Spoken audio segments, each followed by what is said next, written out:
겸손과 기도.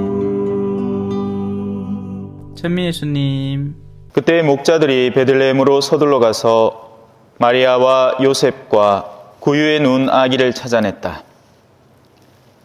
목자들은 아기를 보고 나서 그 아기에 관하여 들은 말을 알려주었다. 그것을 들은 이들은 모두 목자들이 자기들에게 전한 말에 놀라워하였다. 그러나 마리아는 이 모든 일을 마음속에 간직하고 곰곰이 되새겼다. 목자들은 천사가 자기들에게 말한 대로 듣고 본 모든 것에 대하여 하느님을 찬양하고 찬미하며 돌아갔다. 여드레가 차서 아기에게 할례를 베풀게 되자 그 이름을 예수라고 하였다. 그것은 아기가 잉태되기 전에 천사가 일러준 이름이었다. 주님의 말씀입니다.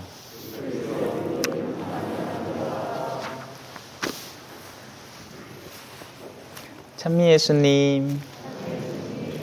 볼륨을 좀 낮췄나? 목소리가 잘 안 들린다, 그죠? 제 말 뒤에 들려요? 그럼 되십니다. 오늘은 일독서를 조금 뜯어 먹어 보겠습니다. 네.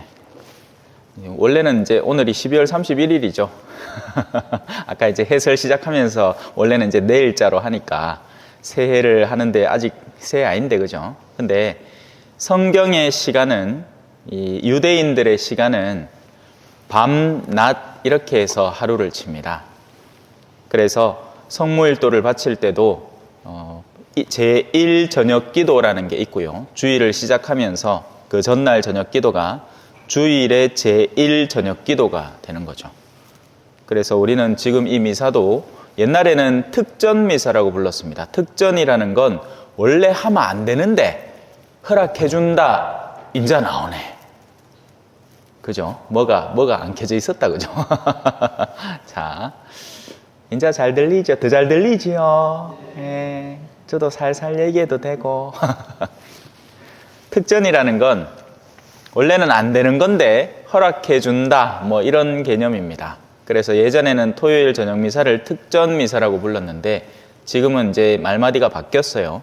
토요 저녁 주일 미사입니다. 더 이상 특전 미사라고 하면 안 되지만 뭐 버릇처럼 그렇게 한다고 해서 그게 또 뭐 잘못은 아니죠. 바뀌어 나갈 거예요, 그죠?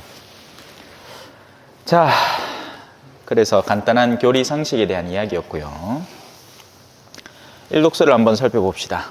새해에는 우리가 흔히 하는 게 있습니다. 새해 복 많이 받으세요 라고 인사들을 하죠. 문제는 이 복입니다. 복이 뭔지를 알아야 주죠. 복이 뭔지를 알아야 받죠. 복이라고 생각했는데 복이 아니면 어쩔 겁니까? 아들아, 내 너에게 복된 선물을 하나 주마. 아버지가 이렇게 얘기를 해요. 근데 아들의 마음속에는 자기는 돈 많이 벌고 싶고 유명해지고 싶고 권력가가 되고 싶고, 근데 아버지가 갑자기 아들 손을 턱 잡고 데리고 가는 곳은 가난한 이들이 있는 곳이에요. 아들은 기쁘기는커녕 나를 모욕하시나? 나를 모독하는 건가? 아니면 나하고 장난치자는 건가? 아버지에게는 아들에게 그걸 보여주는 것이 아들에게는 복된 행동이 될 것이다라고 기대치를 갖고 있는 거고, 아들은 아니 나를 복된 선물을 준다 했으면 하다못해 1,000만 원을 주든가, 아니마 나를 연예계에 데뷔를 시켜주든가, 뭔 수를 내야지 이게 뭐하는 짓이요, 이렇게 되는 겁니다. 우리의 신앙생활도 거의 비슷하다고 보시면 됩니다. 뭐가 복인지를 모르니까 복을 얻어도 그게 복인 줄 모르는 거예요. 내가 상상하는 복이 있고 하느님이 주시려는 복이 있죠. 주님께서 모세에게 하신 말씀입니다. 너희는 이렇게 말하면서 이스라엘 자손들에게 축복하여라. 주님께서 그대에게 복을 내리시고, 오늘 나오는 파트를 일단 크게 덩어리 지어서 나눠보겠습니다. 첫 번째는 하느님께서 우리에게 복을 주신다는 겁니다. 그래서 복을 받을 준비를 잘 해야 되겠죠. 두 번째, 그대를 지켜주시리라.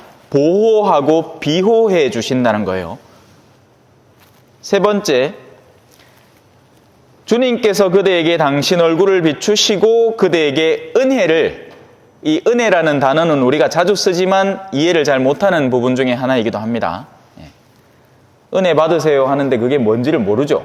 모르는데 어떻게 받아요, 그죠? 은혜 받았습니까? 뭐라고 대답할 거예요? 내가 받은 게 뭔지를 모르는데 아버지가 나한테 뭘 주긴 줬어. 근데 내가 그게 뭔지를 몰라. 어떻게 쓰는지를 몰라.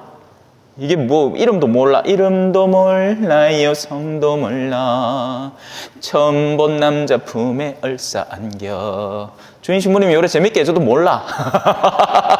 이게 재밌는 긴지 강론 때 웃어도 되는 긴지 막 혼란스러워. 예. 저 신부님은 다른 신부님하고 다르게 좀 점잖지를 못하고 막 하면 내가 막 꼴사납게 보이기 시작해. 막 다른 신부님들은 다 거룩하고. 그죠? 오늘도 한 분이 서울에서 차 타고 저 보겠다고 쫓아왔어요. 와 그럴까이? 뭔가 이씨 오겠지, 그죠? 뭔가 이씨 오겠지. 예. 암만 가까이 있어도, 암만 기다리도 아무도 고해도 안 들어오는데 그분은 그 먼 거리를 와서 상담하고 고해받고 갔다 했겠네요. 예.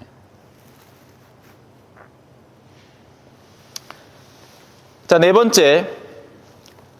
주님께서 그대에게 당신 얼굴을 들어 보이시고, 여기서 얼굴을 보인다라는 것이 반복돼 나오죠. 그리고 그대에게 평화를 베푸시리라. 이 네 가지를 오늘 알아보면 강론 끝나는 겁니다. 그리고 그 네 가지 안에는 주님의 얼굴을 보다라는 것이 들어 있습니다. 창세기에서 아담과 이브가 죄를 짓고 난 뒤에 하느님을 피해서 숨습니다. 그게 죄 지은 이들의 특징이에요. 보통은 보면 하느님을 보기 싫어하는 이들이 있습니다. 그 안에 뭐가 뒤틀렸다는 얘기죠. 왜냐하면 사랑하는 사람은 안 보고 못 살거든. 안 그래요?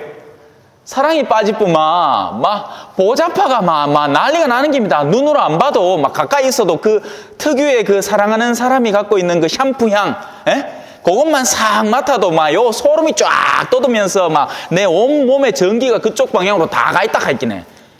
일거수일투족을 다 한다 할기네. 사랑에 한 나머지. 사랑에 빠져본 사람은 이걸 알아요. 여러분 몰라요? 난 아는데. 야 그러지롱. 나는 사랑에 빠져봐가 그 느낌을 아는데 막 오야든동 옆에 앉아 있으면서 이래 손이라도 한번 닿으면 막 전기가 지리지리 온다 아닙니까? 그게 사랑에 빠진 사람 특징이에요. 언제 올라나, 어떻게 올라나, 언제 그 모습을 한번 볼 수 있을라나. 제가 고등학교 때 한창 이렇게 연애하던 친구가 있었거든요.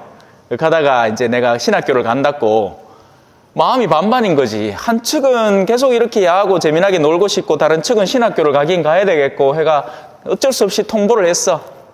오빠는 신학교 가야 된다.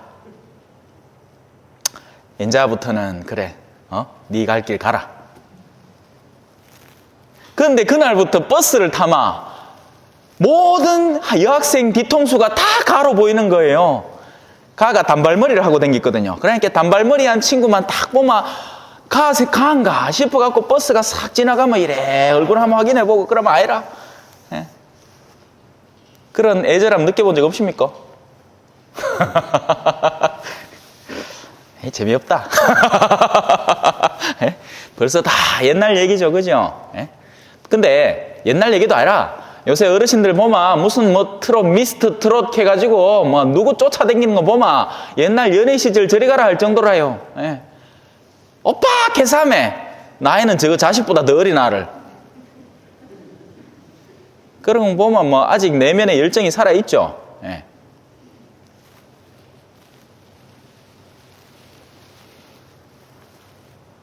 보고 싶은 사람은 얼굴을 봐야 되는 겁니다.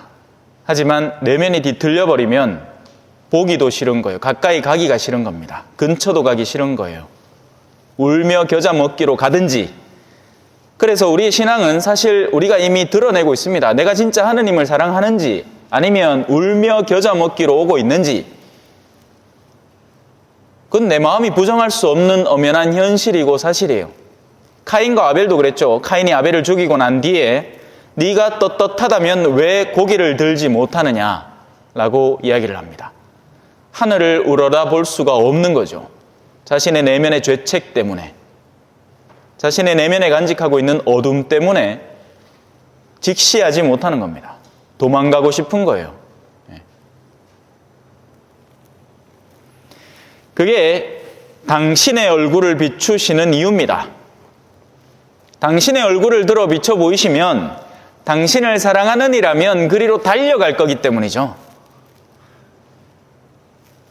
다른 사람들이 나를 부르면 한참을 생각해 보겠지만 당신이 나를 부르신다면 언제든지 달려갈 거야. 짠짜란 짜란 짜란 짠짠짠. 자, 이제 그런 기본적인 관념을 가지고 하나씩 살펴봅시다. 복입니다. 복, 축복, 복을 내린다. 복을 쏟아붓는다는 얘기죠. 무엇이 복인가? 하나로 요약할게요. 영원한 생명으로 한 걸음 나아가게 할 수 있는 거라면 다 복입니다. 옛날에 책 제목에 이런 게 있었어요. 돌아보니 발자국마다 은총이었네. 근데 그 발자국들은 어떤 발자국들을 얘기하는 거예요? 삶의 여러 가지 시련들을 말하는 겁니다. 내가 왜 이런 일을 겪어야 할 정도의 일들 말이에요. 그런데 그런 일들이 있었기에 우리가 하느님을 갈구하게 되고 그분께 기도할 수 있게 되는 거예요. 우리 부모님도 옛날에 잘 나갔습니다. 한때는 인도네시아 이민 가갖고 종한 서희들이 갖고 살 준비를 하고 계셨어요. 근데 뭐가 왔죠? IMF가 왔죠. 팍싹 엎어졌는기라. 그 덕에 제가 딴 생각 안 하고 신학생이 됐다 아닙니까? 안겠으면 오렌지족 됐을 걸. 그때 당시에 유행하던 말이 있어서 오렌지족이라고. 에?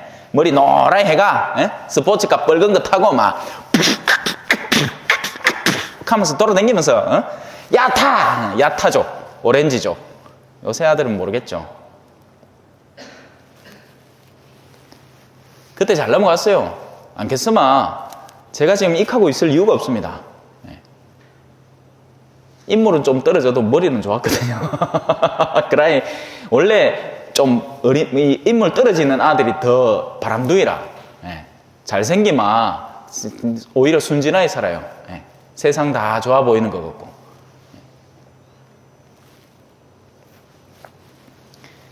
복이라는 건 우리를 하느님이라는 영원으로 이끌어가는 단계들을 복이라고 합니다. 사업이 망해도 복일 수 있고요.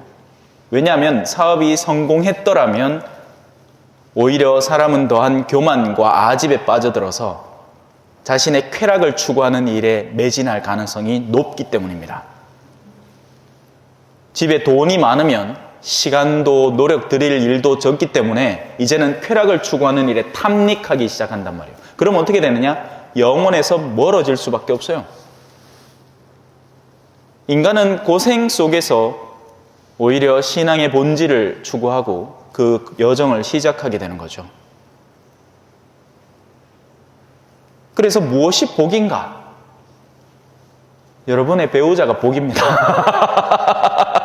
여러분의 시댁 부모님이 복이고, 여러분들 속썩이는 자식들이 복이라. 돌아보면 발자국마다 다 복이라요.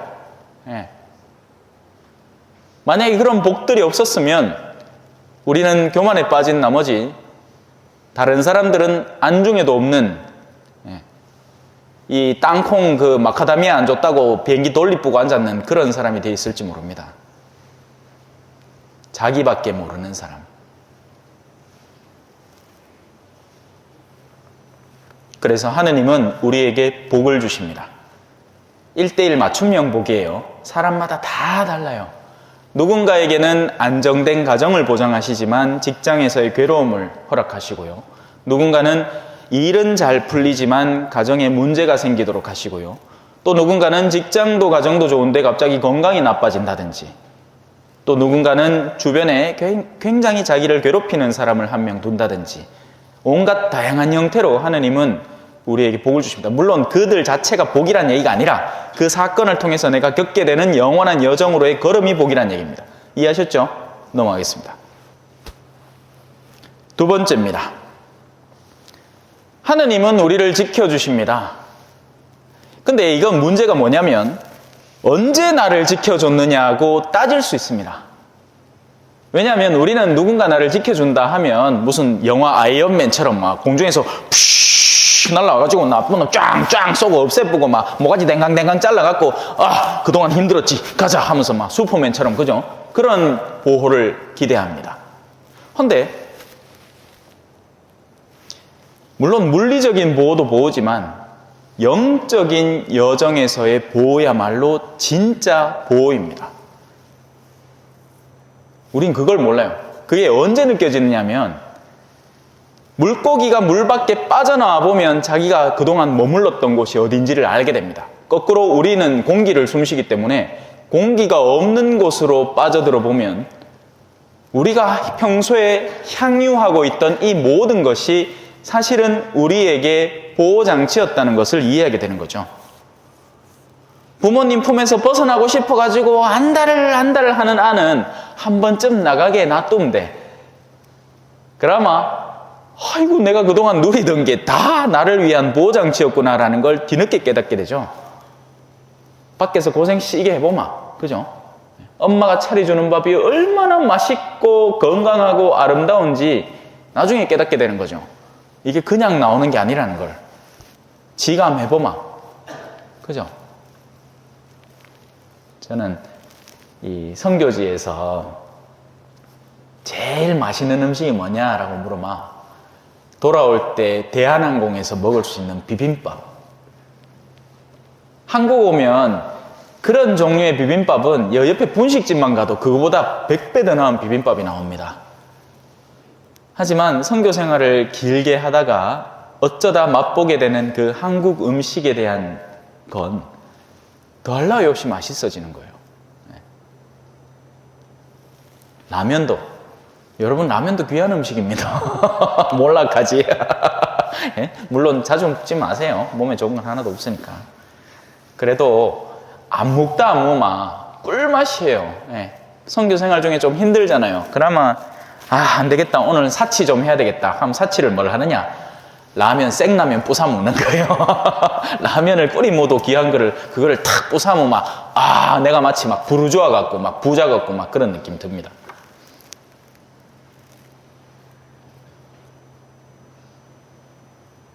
하나님은 우리를 다방면에서 지켜주시고 무엇보다도 우리의 영혼이 엇나간 길을 걷지 않도록 항상 지켜주고 계십니다. 아닌 게 아니라 요즘 세상 돌아가는 꼴 보면 가당찮죠. 그죠?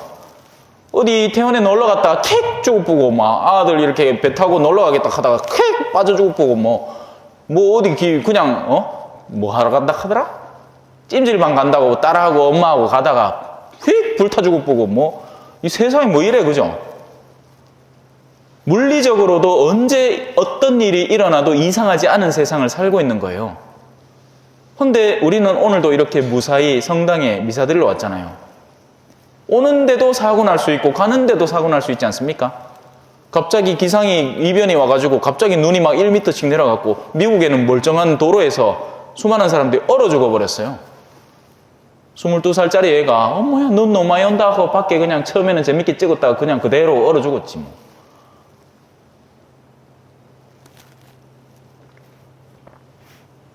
하느님에게서 멀어질 때 이런 보호장치들을 스스로 내팽개치는 거나 마찬가지입니다. 무엇보다도 영적인 보호장치요.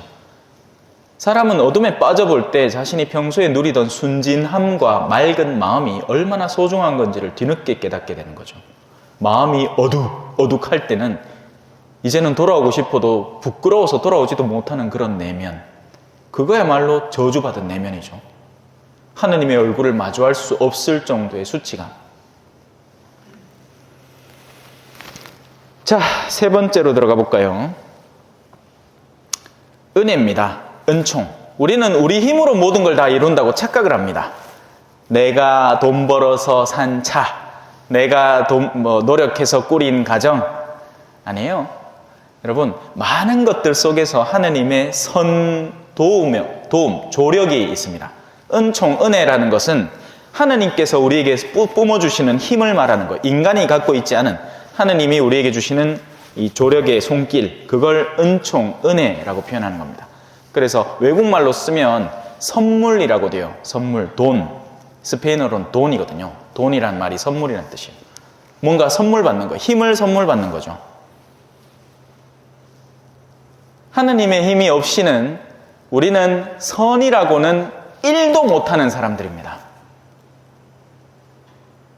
하느님이 우리의 이 영혼을 밝혀주시지 않으면 우리는 선이 어디 있는지도 모르고 그저 생존을 위한 기본적인 육체의 본능에 또 그 생존과 결부된 쾌락의 추구에 빠져들어서 너무나도 쉽게 유혹에 걸려 넘어지는 상태가 되는 겁니다.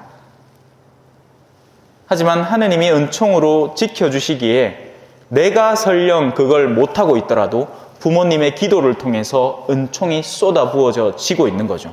왜 그런 거 있잖아요. 자식들 막 냉담하고 막 성당도 안 가고 하는데 그래도 엄마가 야야 가끔씩 전화라도 해가지고 야야 내 네 위해서 기도하고 있대 하면 그 말이 그냥 대충 듣긴 하는데 신경이 쓰이는 거라요. 네. 바로 그런 데서 은총이 쏟아져 들어오는 겁니다. 기도는 형언할 수 없는 은총의 도구이기 때문에 그래요. 누군가 널 위하여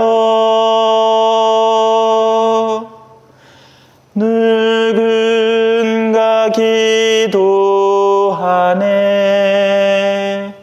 심지어는 하늘에 가 계신 분들도 지금 현세에 있는 우리를 위해서 기도한다는 것이 우리가 사도신경에서 바치는 성인들의 통공이라는 교리의 핵심 내용입니다. 여러분들의 부모님 진짜 이제 하느님 얼굴을 마주하면서 제발 우리 아들한테 은총 좀 주시가지고 그 차가운 내면을 당신께로 돌이키게 해주십시오. 이 좋은 걸 그 아들도 누려야 되지 않겠습니까? 하고 기도하고 있을지 모르죠. 그래서 10년 냉담하다가도 돌아오는 거예요. 그 일이 어떻게 일어나겠습니까? 은총이죠. 사람은 그냥 가만히 냅두면 세상에서 살 길만 찾죠. 뭐 한다고 성당 옵니까? 마지막입니다. 평화. 우리 맨날 미사 때 서로 인사하죠. 평화를 빕니다. 평화를 빌어요. 근데 그 평화는 과연 뭘까요? 아무 일도 없는 게 평화라고 생각하면 여러분은 온실 속에 들어가야 됩니다. 모든 것이 준비된 환경, 완벽한 남편, 완벽한 자식들, 완벽한 부모가 갖춰져 있는 어떤 가정에 금수저 물고 태어나서 내가 원하는 돈은 펑펑 다 쓸 수 있고 원하는 목적지에 아무 때나 갈 수 있고 가장 완전하고 안전한 환경을 보장받아야 평화롭다고 겨우 말할까? 근데 그 사람도 평화롭진 않을 거예요. 평화로우면 부잣집 자식들이 자살할 이유가 없죠. 수많은 사람들이 그 좋은 환경 속에서 영혼이 절망을 해서 자살을 합니다. 연예인들이 뭐 돈이 없어 자살하겠어요? 아니란 말이에요. 환경이 중요한 게 아니에요. 영혼의 절망이 그들에게 사무치는 거죠. 왜? 영혼의 평화가 없기 때문에. 평화라는 건 어떤 거냐? 운동 떠올려 보시면 됩니다. 빰빰비라람 빠리람 팔굽혀펴기 열심히 하마 앞으로는 팔로 뭐 힘쓰는 일에는 아무것도 걸리적거리는 게 없게 됩니다. 누가 뭔 일을 시키더라도 내가 해줄게. 오히려 내가 나서죠. 하지만 팔에 힘이 없으면 내가 할 만한 건 드는데 달달달달달달 하면서 이 클립은 드는데 이거 좀 들고 옮기라 하면 내가 그거 뭐합니다 합니다. 불안해지죠. 누가 나한테 무거운 걸 시킬까 봐. 성당의 봉사직도 마찬가지입니다. 그죠? 내 마음에 힘이 없을 때는 누가 뭐 나한테 뭐 시킬까 봐 겁나 죽는 거예요. 그래 이제 인사이동 그러니까 임무 바뀔 쯤 되면 이제 사람들이 저를 슬슬 피하죠. 네? 신부님들도 비슷해. 할 만한 일을 하고 싶어하는 신부님들이 많아요. 저는 이제 아무 때나 쓰는 카드예요. 네. 그라했기네. 뭐 교구청에도 보냈다가 대리구청에도 보냈다가 뭐 그 와중에 또 겸직으로 포항의 지옥 성당도 같이 맡겠다가 그 하다가 이제 몸이 못 견뎌가지고 대상포진이 턱 왔잖아요. 네. 일은 다 해내는데 몸이 안 되는 거예요, 더 이상. 그러다가 휴양 중에 또 휴양 6개월 만에 그죠? 이제 초전으로 발령을 받아온 거예요.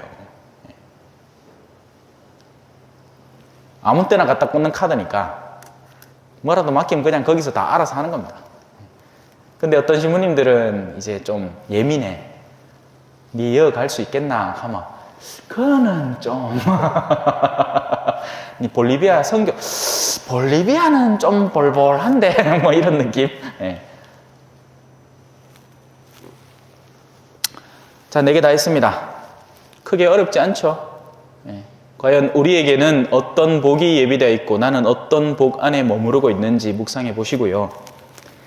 또 나는 어떤 보호를 받고 있는지, 왜냐하면 아는 만큼 감사할 수 있거든요. 모르면 하느님한테 원망뿐입니다. 와, 나한테 이런 거 안 해주냐고.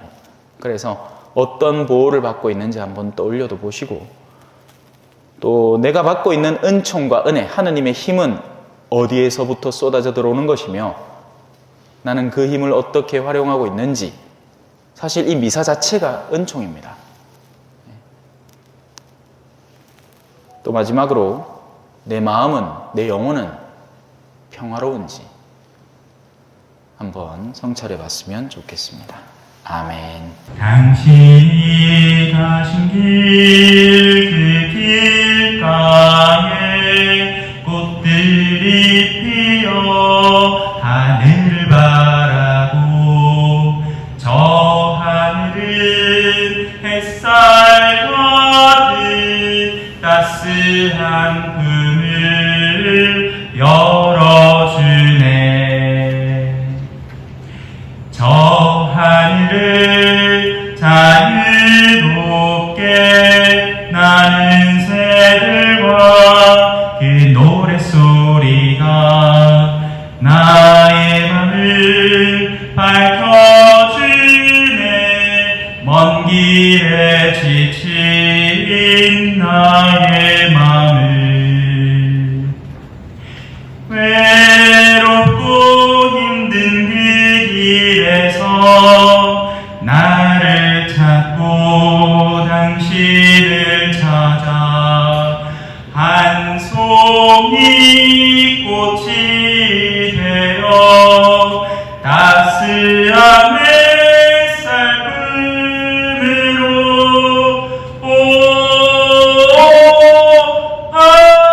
바람이 불어 꽃이 날리며 이 세상 온 마음 가득히 향기 가득하네.